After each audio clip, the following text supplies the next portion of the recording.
Welcome everyone to the Whovians cast, episode 339. I am your host, Matrix Lord 2 and 2, and I'm with Brian, the graduate there. Yay! Hello, everybody. Congratulations, bro. Congrats! What's up, Mike D? Hello, everyone. Tim? Hello. Vil? Hi. All right, so want to talk about your theory, Mike D, and basically about the tombstone that we saw in Gallifreyan as well as in English that said "Rest in peace, we promise." And I really want you to elaborate on it, and then we'll all comment on it. So go ahead. Well, I saw one of the earlier podcasts where everyone was kind of theorizing about the picture of the gravestone and what the significance may stand for, and I was wondering if maybe, since it said "Rest in peace, we promise," I was wondering, just for discussion's sake, if they were referring to if that was maybe the Doctor leaving that for River Song, and the "we" in that was meaning like all of us, like our incarnations, kind of like how the Brigadier in the Five Doctors referenced the Doctor as, lovely chap, all of them. He was referring to himself as "we," and it was maybe a promise he left to her. Sorry, I'm cleaning up something I just spilled here if you see me looking off camera, but that's what I was sorry, a little snafu here. That's kind of what I was thinking, was that, just to kind of give something interesting to talk about. That was kind of a theory that I thought was quite interesting, and I was just wondering if, or maybe even if it isn't River Song, maybe if it's still the Doctor referring to "we" as his incarnations, we, and it's a promise he made to somebody. It could have been, it could be Susan, it could be River Song, it could be anybody. Well, let's analyze that for a second. Okay, now River Song, here it is. Moffat wants to go in a bold new direction. He wants to show a Doctor we've never seen. He wants the Doctor to be unpredictable. He wants the Doctor to be tough. He wants the Doctor to shock people. He wants the Doctor to be this Doctor to be the most strongest, the best Doctor ever. Okay, and you got a great actor like Peter Capaldi who is going to really do wonders for the role. Now, the thing with Moffat is everybody is expecting what he's saying, but then he winds up doing the opposite to throw people off. Okay, bringing River Song back into the picture when everybody thinks the story is done is the perfect example of what probably will happen. Okay, she'll probably come in full-fledged as a companion, and their relationship will grow as probably companions, but I don't think it would grow with him in a romance thing. But then Moffat also said that don't think just because he's older that he's not going to have a romance. So Moffat has intentions for Peter Capaldi, probably, or whatever. Okay, so everybody's thinking there'll be absolutely nothing to do with that. They're dead wrong. So as far as him, all right, get it, Tim. I'm sorry. Well, I was just going to say, I don't think she's going to be a regular companion. We're not going to see that because she's always been out of order as far as the Doctor's concerned. Right. So, I mean, she's going to continue to make, if they bring her back, she's going to continue to just be on there every now and then, and you're going to see some random adventures with her involved, but I don't think we're going to see her as, like, okay, it's just the Doctor and River. I don't think we're going to see that. If I would have her as a companion, I would have her as the final two-part, the finale, okay, as a companion, the Christmas special, and right into Series 9. Now, you don't necessarily have to have her the whole entire year. I mean, she could be a companion for like 6 episodes or 7 episodes. What's the episode they're keeping quiet about? You said episode 10, I think? Yeah, episode 10 is The Secret. I don't think it's... Again, I think that's just reading too much into it. It's just they haven't announced who the writer or the director was yet. Or who's now, that could be a surprise. It's kind of weird that they show us the finale stuff, but they don't show anything on. Well, it's being filmed that way. It's filmed out of order. but well, and we're all about theorizing. I mean, maybe the surprise is the realm of possibility. Maybe it's Russell T Davies or something came back and wrote one, and they're being real quiet about that. That'd be cool, right? Now he said also he's going to blow our mind with the finale. I think he said that what about could next blow year. our minds? No, this year, the finale. What could blow our minds? It's not blown already. Well, I got a question, just to kind of, since we're talking about this whole thing. River, they have not changed the fact that River died in the Silence of the Library, Forest of the Dead double episode, right? That has not been changed. Okay. Okay, that'll give me something to think about then. I was But trying to also, figure out. it has not been changed after the fact that just because she faded away doesn't mean that she ended her life in the library. I mean, she could have went Right. back in the library. Right. She went back to the shelf, Right. basically. She's still connected with Clara somehow, is what she said at the last time we Right. saw her. I'm just trying to establish if she can die like outside of that particular sequence of activity that were in that 2 episodes there. I No. would think that if something went wrong with the library matrix, she would be erased, yeah. If there was an electromagnetic pulse, she probably would be finished. Oh, that would be cheesy, though, because the whole point of him rescuing her and saving her was the fact that Right. he gave her an additional life after she died and saved his, so... Yeah. I got a question for Tim, actually, Yeah. regarding since we're talking about like some of these episodes. What are your thoughts on the episode where they're supposed to be going back and revisiting one of the earlier episodes? Like, we know that they went to the film location for Planet of Fire. What are your thoughts on specifically? Like, do you think that they literally are revisiting a previous storyline, or do you think that they're just going back to the location? And Honestly, yeah. Honestly, I would think they're just going back to the location.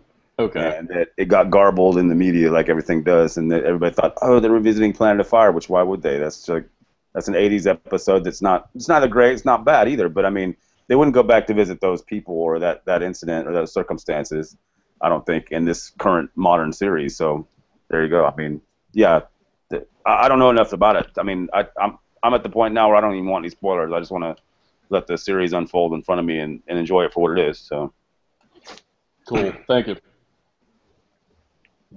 Bill? Not really much that I could add to that. I'm just waiting at this point to see what they do, and I'm anxious to see what they're going to do. Brian? Yeah. I don't know if Brian's seen enough of the classic episodes to weigh in on that, in all fairness. Yeah, I don't think I haven't even seen any of that, like, parts It of could that be episode. that if John Sim did appear, he went in the blue flame to cure him and complete the cycle where he could regenerate again and just stop him from constantly eating. Like, it could just cure him of where he's whole, and he's not degrading. That could be the blue flame thing. I agree with a lot. Yeah, I agree with a lot of, like, I believe Tim actually said this, and that I don't think Moffat's about doing a lot of nods to, like, the classic series in that precise detail.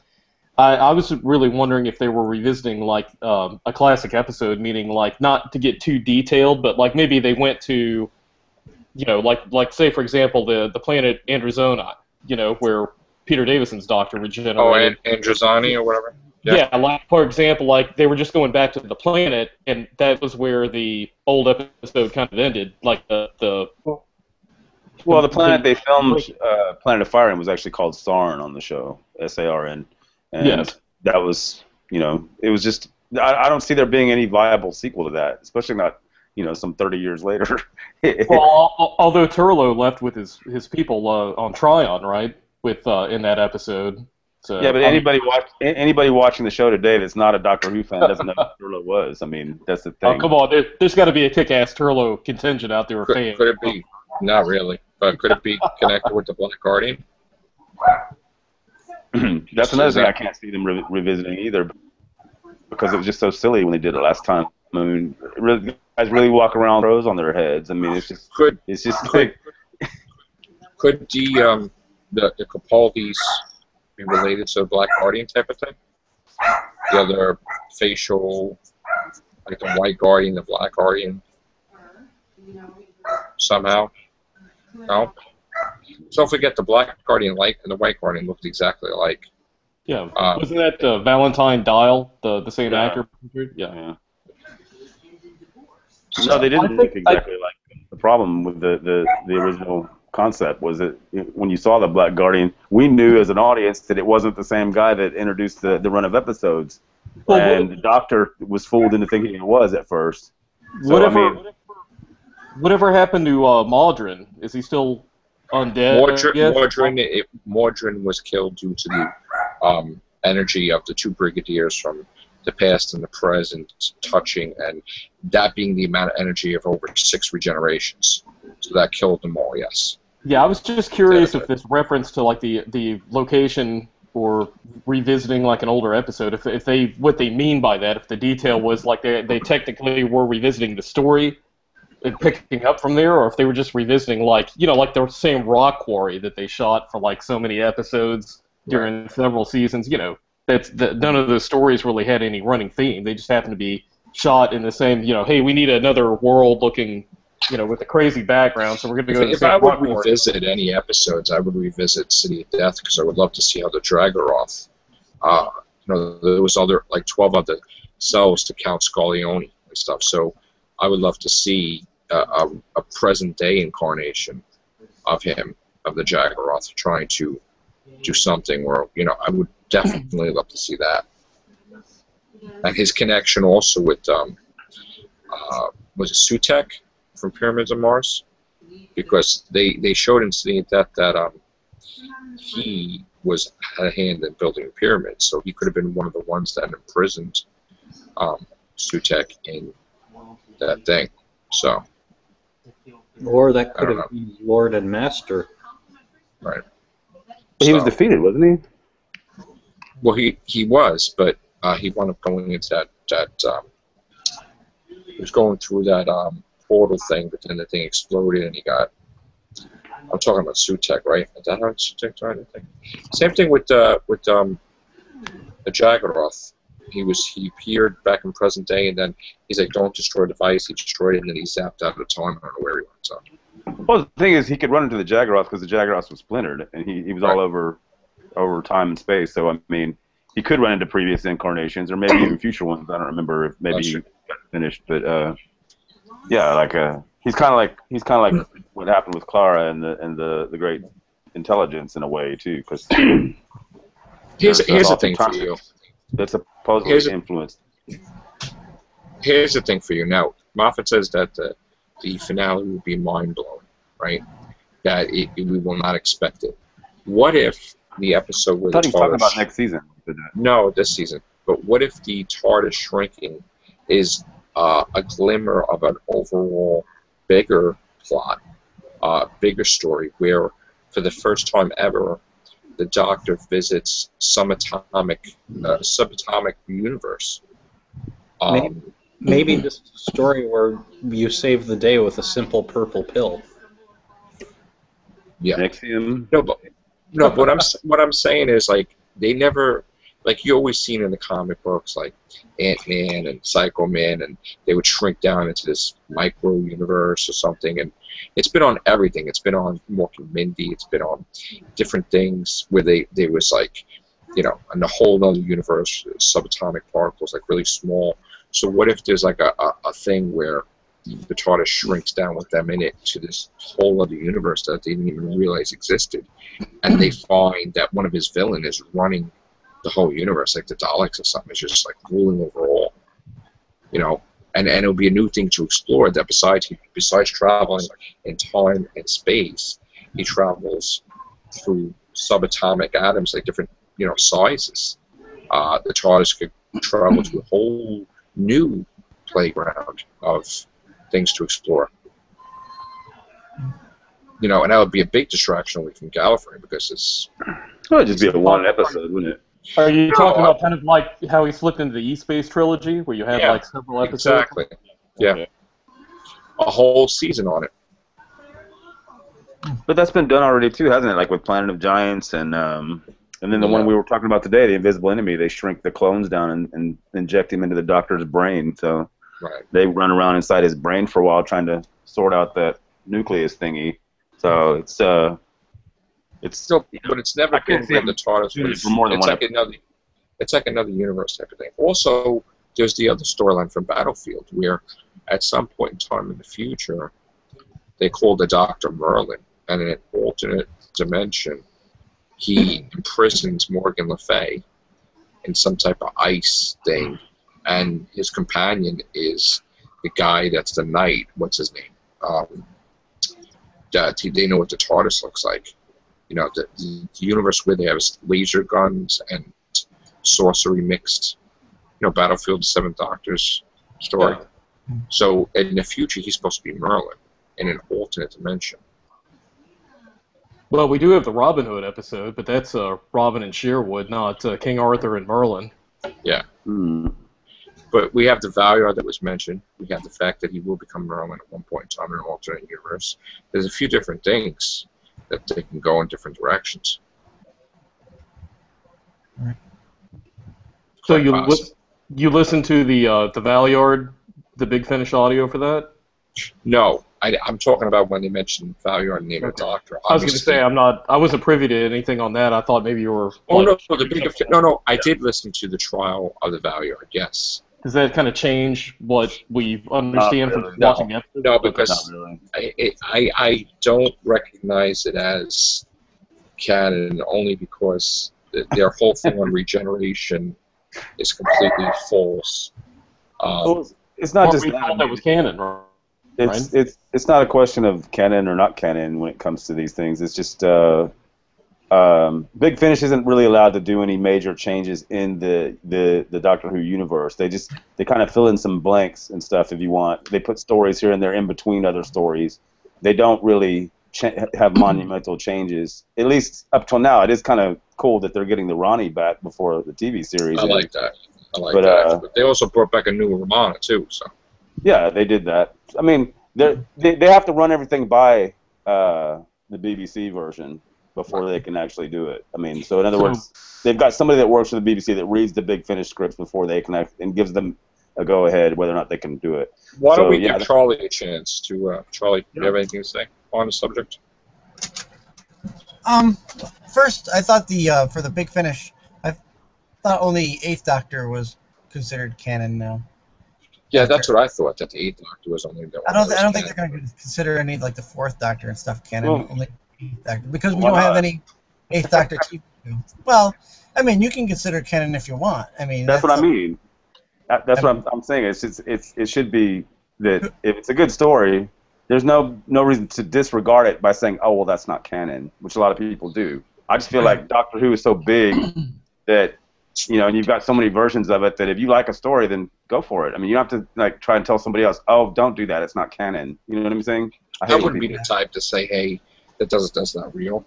And that people will enjoy it. The problem come with on, the problem with using the word canon is it restricts. Yeah. What you can do with a character like Doctor Who. If you want to have it audio and it not canon. Who cares? I guess That's my point. That's my point. Is that if the stories are out there and they're good stories, then why not let them? Because there's right. Yeah, but for the sake of what they've been saying, they only consider 8th Doctor to be. Well, I heard that. Because he hasn't had his own TV series. Well, you know what? Give it to him. What do you want?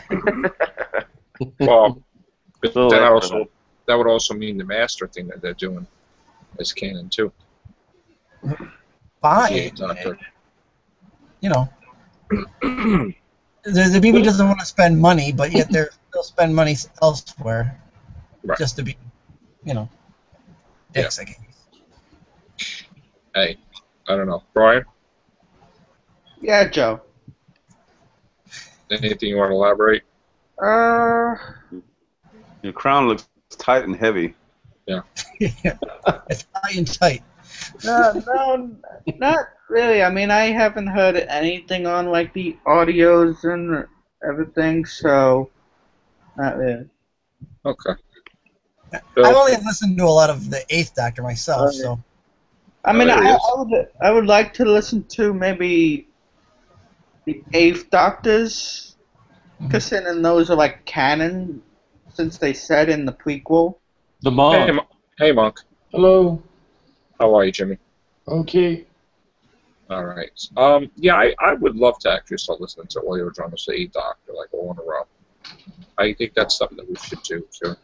We should just do as many 8th Doctor audios as we can for like a review. Wow, do you know how many there are? There's lots. It's spent decades. Really? Yeah. Since like 20, what was it? 04 or something when he joined, or 02 or something. Was he got like 100? Oh, he's Whoa, got not that. Yeah. doesn't he? He might have more than that actually. He's got. Really? Well, he had a main series in the regular line where he was alternated with other doctors. Yeah. Then they gave him his own. When the new series started in 2005, they gave him his own similar series, like where it was like 8 episodes a year. Okay. And then after 4 years of that, they've given him the box set series, where he has a box set every 6 months or so called Dark Eyes. So yeah, he's got a lot under his belt. Yeah, it wasn't like he was just doing one a year. Yeah. Right. All right. Monk, Mike D was talking about how he thinks that Rest in Peace, We Promise has to do with River Song. Or could be, actually. Possibly. Yeah. Could be. Well, the main point of that was not so much about the River Song thing, but about the thing about saying we promise, the we meaning like he's speaking for himself and his previous incarnations. And I was just thinking, they could be referring to Susan, or could be referring to the Master or River, or any of those people. Right. On the other hand, why would those end up at a museum? We don't know. Maybe there's some significance to that pertaining to the story Maybe itself. set or something else or something. Maybe someone dug it up. I agree. It's not going to be about the doctor as far as who the grave is referring to, because they've been to that well one too many times. Yeah. Twice. Maybe Actually, maybe 3 times. How about this one? Maybe the tombstone is something that the doctor put down on Earth when he went to try and when he goes back to try and save Adric. He can't, so he leaves the tombstone. Hey, sorry, I don't know about that, but yeah. Rest in peace, Adric, yeah. No, they probably have a monument erected saying thank you to the doctor for killing Adric. Right. Yeah. Millions of lives created. Yeah. What's the stuff that I read yesterday about Moffat? I don't know if he was just stirring the pot a bit, but he mentioned something about he challenges people to find where the doctor actually declared an alien rather than. But he said that in Pyramid of Mars. He said that to Sarah Jane Smith. Yeah. He's not human at all. Yeah, but could he be meaning, and I'm not saying that I agree with this, I agree with you guys, because, I've seen these episodes as well, but could he be meaning, like, humanoid, where he could be a Time Lord, but, he's humanoid in appearance? Okay. No, because even in Nightmare and Silver, the cyber leader, Mr. Clever, had scanned him 100%. He said he's 100% not human. Okay? Well, then why is he always regenerating into a humanoid? It's not. They may look human, but they just... Well, how coincidental? Oh. Well, you got to think you got to pay an actor to play the part, and not the only actors around are humans. You mean not a real? Are you trying to tell me aliens don't exist, Jimmy? They don't work for the BBC. They didn't in 1963. They were still on union. They were unionized at the time, still, I guess. Maybe it was just a. Sorry, we don't hire you. Maybe he meant that the Time Lords are so far from the future that they were human once or something. Could be that. I heard that. I don't think so at all. But on the other hand, I think he was just trying to say, hey, go out and buy the DVDs so you can look for this answer to this riddle. I think that's what you're saying. Pretty much. He's just trying to promote the show. They've established that the Time Lords are an older race. So, no, they're not future humans. They're an older race. Right. They're an older race as far as they're concerned. If they're from the future, that we might not have existed yet. But they're not from the future. In other words, they don't speak in human terms when they talk about the Time Lords. They are from the future. Yeah, it's like a galaxy, far away, a long time ago. One of those like Star Wars. Would you be suggesting that we are their future? God, we really screwed up the Time Lords. We lost a heart. This is the argument that Adelaide Brooks' future descendants married an alien prince that gave birth to this amazing race, which I had speculated could have been the Gallifreyans. That was from Waters of Mars, but I don't know. Could be this some type of DNA and they're from human. I don't know. So what did they ever? How did they ever handle the thing in the Doctor Who, the '96 film, where the Eighth Doctor claimed that he was half human? They didn't. They just conveniently ignore it and leave it to rule number 1: the Doctor lies. Lies. Okay. Yeah. That's what I've always thought. But Hey, the TARDIS, he's a real player then. Yeah. Because he said he was lying. He was lying to create a little rapport with his lady friend. I'm kind of half human. No. I got to stop you right there because it wasn't a doctor that lied. It was the TARDIS that showed the Master. Oh, so the TARDIS, which is intelligent, couldn't be in on the lie. I really think that was just thrown in there as a dig to Star Trek fans, and just to it never was meant to be serious. Unfortunately, you know how Doctor Who fans can be, and they get really uptight when they do things that kind of rub them the wrong way. And that's what they did. I mean, it was like a joke, really. I never took it that seriously. When he delivered the line, "I'm half human on my mother's side," he could have been joking. But also in that TV movie, the fact that he was human had something to do with the eye of the TARDIS. Why he needed a human eye to open it. I actually have another theory on why he was human.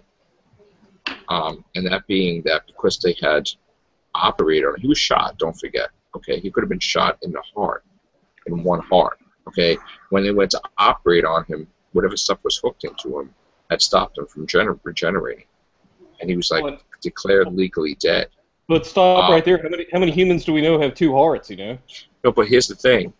When the episode was going on, maybe he's still within. Well, let me just finish. When the episode was going on, we know today that there's so many hours of his regeneration cycle.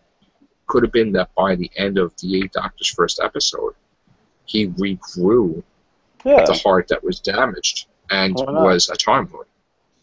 Okay, because he had still within his hours of regeneration that maybe he had to pull that thing out in order for the bullet to come out and then regenerate.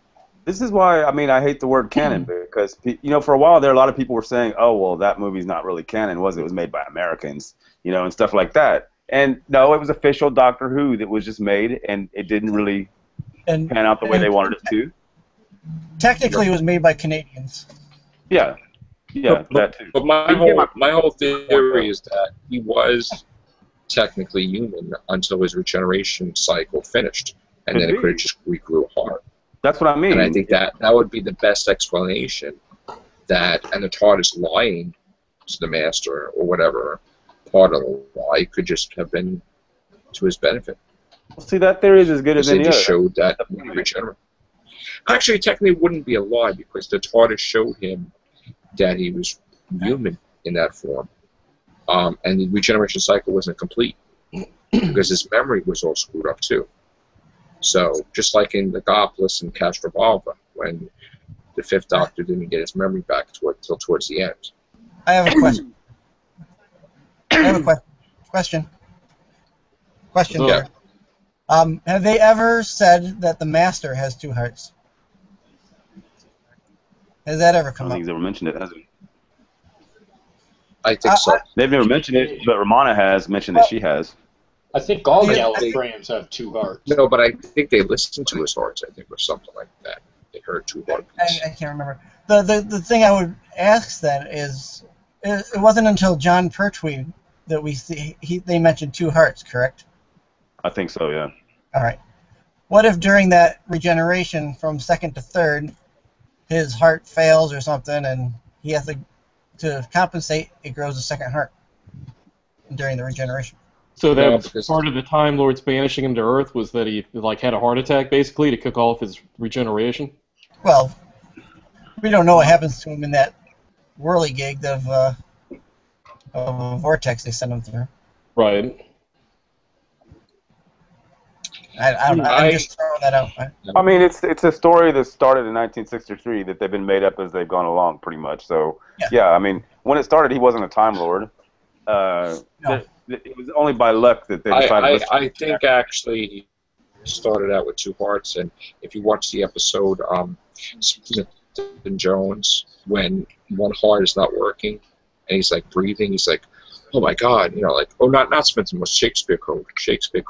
Yeah. One heart was not working. He's like, how do you humans breathe like that? Like, or how do you deal with one heart? I can't take it. Like, he was all like upset, you know. Right. So, I would think a little thing like that shows that he always had two hearts. So, even though it may have been insignificant, it wasn't really. Speaking of regenerations in the '96 film too, there's something really cool about the whole concept of like the Seventh Doctor and his personality being this Machiavellian sort of like master, like role player and like moving the chess pieces around, like with the whole thing with Ace and Perryville, and how he just finally he gets his done in when he just like lands in just some out of the way alley somewhere and happens to open the door and just gets a random act of violence and gets shot. You know, this master strategist ends up getting shot, and his regeneration kicks in over just a complete like wrong place, wrong time. Yeah. Look at Colin Baker cracking his head on the TARDIS wall.